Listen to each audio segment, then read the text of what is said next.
तो कहानी की शुरुआत होती है और हमें एक बुढ़े आदमी को दिखाया जाता है जिसका नाम मैथ्यू होता है। और हम जान पाते हैं कि मैथ्यू बहुत ही बड़ा बिजनेसमैन भी है। और हम देखते हैं कि मैथ्यू आज रात पेरिस जाने वाला है जिसके लिए वो टिकट खरीद रहा है। जिसके बाद वो वापस घर पहुंचता है और अपने नौकर मार्टिन से बोलते हैं कि मार्टिन तुम सारा सामान पैक कर लो, हम आज रात ही पेरिस जाने वाले हैं। इसके बाद अब मैथ्यू अपने रूम में जाता है जहाँ पर उसके रूम में बहुत सारी उल्टी सीधी चीजें पड़ी होती हैं। यहाँ पर देखने के बाद पता चलता है कि मैथ्यू काफी रंगीन मिजाज का था और इसके कमरे की हालत देखने के बाद ऐसी लग रही थी जैसे रात में बिजली गिरी हो। अब इसके बाद हम देखते हैं कि मैथ्यू रात के टाइम पेरिस जाने वाली ट्रेन को पकड़ रहा होता है और जाकर अपनी सीट पर बैठ जाता है, जहाँ पर उसके बगल में पहले से ही एक बहुत ही खूबसूरत लड़की और उसकी बेटी भी बैठी हुई होती है। जिसके बाद वो मैथ्यू से बातचीत करने लगती है, लेकिन तभी वहाँ पर एक और आदमी आ जाता है जो कि मैथ्यू से कहता है कि शायद हम दोनों एक दूसरे को जानते हैं। दरअसल एक मैथ्यू का भाई होता है जो कि एक बहुत ही बड़ा एडवोकेट होता है, मतलब ये दोनों ही पहले ही एडवर्ड के चेम्बर में मिल चुके हैं। इसके बाद हम देखते हैं कि वहाँ पर एक छोटे कद वाला आदमी भी आता है जो कि इन दोनों के बीच में जाकर बैठ जाता है। अब इसके बाद यहीं से असली कहानी की शुरुआत होती है, जहाँ पर हम देखते हैं कि स्टेशन पर एक बहुत ही खूबसूरत लड़की होती है, लेकिन यहाँ पर उसकी हालत बहुत कुछ ठीक नहीं होती। उसे देखने के बाद ऐसा लग रहा था कि जैसे उसे किसी ने मारा हो। और इस लड़की का नाम कॉन्टिता होता है और ये लड़की यहाँ स्टेशन पर आने के बाद मैथ्यू को ढूंढ रही होती है। इसके बाद कॉन्टिता मैथ्यू को ढूंढ तो लेती है, लेकिन वो उसे ऊपर खींचने की बजाय उसके ऊपर बाल्टी से पानी गिरा देता है। लेकिन ये लड़की फिर भी नहीं मानती और ट्रेन चल जाने के बाद वो दूसरी वाली खिड़की से अंदर घुस जाती है। इसके बाद जब वो अपने सीट पर आता है तो वहाँ पर बैठे लोग उससे पूछने लगते हैं कि आखिर तुमने ऐसा क्यों किया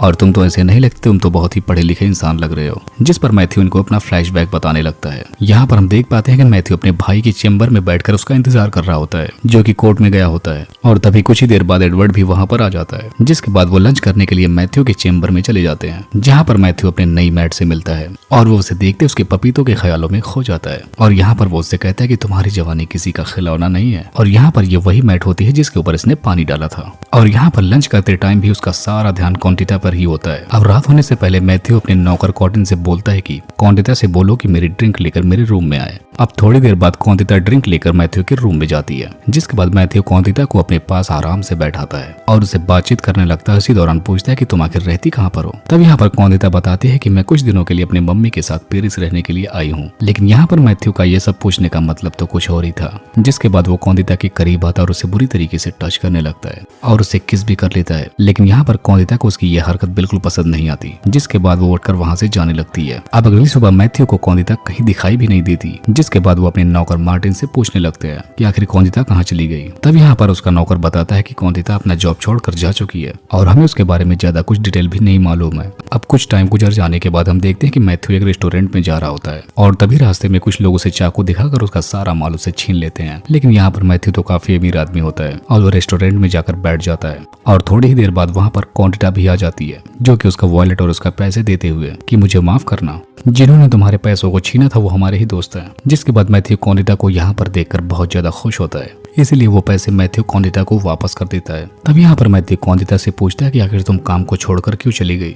तब यहाँ पर कॉन्टिता बताती है कि तुमने मुझे जो किस किया था इसी वजह से मुझे काफी बुरा लगा था और इसीलिए मैंने जॉब छोड़ दिया। लेकिन इस बार कॉन्टिता यहाँ से जाने से पहले मैथ्यू को अपना एड्रेस दे जाती है। अब इसके बाद हम देखते हैं कि वो बुढ़ा फौरन ही अगली सुबह कॉन्टिता के सीधा घर पर पहुंच जाता है, जहाँ पर उसकी पहले मुलाकात कॉन्टिता की माँ से होती है। अब उसे देखने के बाद कॉन्टिता अपनी मॉम को बताती है कि ये वही ताऊ हैं जिन्होंने हमें पैसे दिए थे। जिसके बाद कॉन्टिता की मॉम बुढ़े चाचा के लिए उनके लिए नाश्ता पानी बनाती है और इतनी खातिरदारी देखकर ये बुढ़ा कॉन्टिता की माँ को कुछ और पैसे भी देता है और फौरन वहाँ से जाने लगता है। अब अगले दिन हम देखते हैं कि ये बुढ़ा कॉन्टिता के लिए एक लग्जरी पर्स लेकर आता है और इसी तरीके से वो कॉन्टिता को धीरे धीरे अपनी मीठी मीठी बातों में फंसाते जाता है। अब यहाँ पर कॉन्टिता भी दूसरी तरफ चाचा से गिफ्ट लेकर उन पर फिदा हो रही थी। अब इसके बाद ये बुढ़ा कॉन्टिता की मॉम को अपने घर पर बुलाता है और उनके साथ काफी बातें करता है और इसके साथ साथ इनको काफी पैसे भी देता है। यहाँ पर वो उनके सामने अपने दिलों के अरमानों को खोल देता है और यहाँ पर वो बोल ही देता है कि मैं तुम्हारी बेटी से शादी करना चाहता हूँ। तो यहाँ पर ये बुढ़ी भी कम नहीं थी, ये भी बोलती है कि मैं भी यही चाहती थी, लेकिन मैं अपनी बेटी से इसके बारे में एक बार जरूर बात करना चाहूंगी।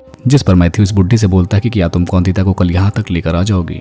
अब अगले दिन हम देखते हैं कि यह ठरकी बुढ़ा बिल्कुल तैयार होकर कॉन्टिता का इंतजार कर रहा होता है। लेकिन काफी देर इंतजार करने के बाद ना कॉन्टिता ना ही उसकी सासू माँ वहाँ पर आती हैं। जिसके बाद यहाँ पर इस बुढ़े को कॉन्टिता का एक लेटर मिलता है जिस पर यह लिखा होता है कि मैं तुम्हारे पास खुद ही आने वाली थी। लेकिन तुमने मेरी मॉम से मुझे खरीदने की कोशिश की, जो कि मुझे बिल्कुल भी पसंद नहीं, और अब मैं तुमसे कभी नहीं मिलूंगी। और ऐसा सुनने के बाद इस बुढ़े के तो होश ही उड़ जाते हैं, जिसके बाद वो भागता हुआ कौंदिता के घर पर ही जाता है। लेकिन इससे आने से पहले वो दोनों यहाँ से जा चुके थे। जिसके बाद हम देखते हैं कि काफी दिन गुजर जाने के बाद ये बुढ़ा फिर से कौंदिता से एक रेस्टोरेंट में मिल जाता है, जहाँ पर ये बुढ़ा कौंदिता से पूछता है कि तुम अचानक से ऐसे क्यों भाग गई और इस तरीके से तुमने मुझे क्यों छोड़ दिया। तब यहाँ पर कौंदिता बताती है कि ये सब कुछ तुम्हारी ही गलती थी, क्योंकि तुम मुझे अपने पैसों से खरीदना चाहते थे। पहले तो मैं तुमसे काफी नाराज थी, लेकिन तुम मेरे पीछे पीछे यहाँ तक आ गए और ये देखकर मुझे काफी अच्छा भी लगा।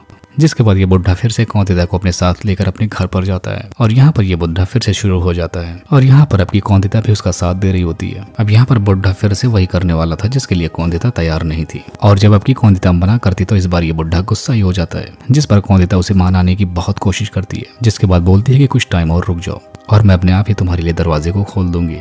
अब हम देखते हैं कि अगले दिन ये बुढ़ा कौंदिता को एक और लड़के के साथ अपने ही रूम में पकड़ लेता है और कौंदिता के बारे में उल्टा सीधा सोचने लगता है और बोलने लगता है। जिसके बाद मैथ्यू काफी गुस्सा होकर इन दोनों को अपने घर से निकाल देता है। अब हम देखते हैं कि 1 साल बीत चुका होता है, लेकिन इस बुढ़े का प्यार कौंदिता के लिए बिल्कुल भी कम नहीं हुआ था और वो इस बारे में अपने कजन एडवर्ड से हेल्प मांगता है। जिसके बाद वो कौंदिता और उसकी मॉम का पता लगा लेता है और उनको पेरिस से बाहर निकलवा देता है। जिसके बाद वो इनको जेल भी भिजवा देता है, जिसकी वजह से इनको सिविल में रहना पड़ता है। अब हम देखते हैं कि कुछ दिनों बाद ये बुढ़ा सिविल घूमने के लिए जाता है, जहाँ पर ये बुढ़ा रात के टाइम दोबारा से कौंदिता से मिलता है, जहाँ पर वो अपनी गलती के लिए कौंदिता से सॉरी बोलता है और यहाँ पर वो कौंदिता से पूछता है कि आजकल तुम क्या काम कर रही हो। तब कौंदिता बताती है कि मैं पास वाले क्लब में डांसिंग का काम करती हूँ। जिसके बाद अगली सुबह ये बुढ़ा बार में जाता है कौंदिता का डांस देखने के लिए। जिसके बाद कौंदिता उससे मिलती है और वो बोलती है कि थोड़ी देर बाद मेरा भी नंबर आने वाला है, तब मैं डांस करूंगी और अभी मैं रेस्ट करने के लिए ऊपर जा रही हूँ। अब यहाँ पर कौंदिता के जाने के बाद एक लड़की उस बुढ़े के पास आती है और यहाँ पर वो उसे बताती है कि तुम्हारी महबूबा कोई आराम करने के लिए नहीं गई है और अगर तू सच जानना चाहता है तो ऊपर जाकर उसके कमरे में देख ले।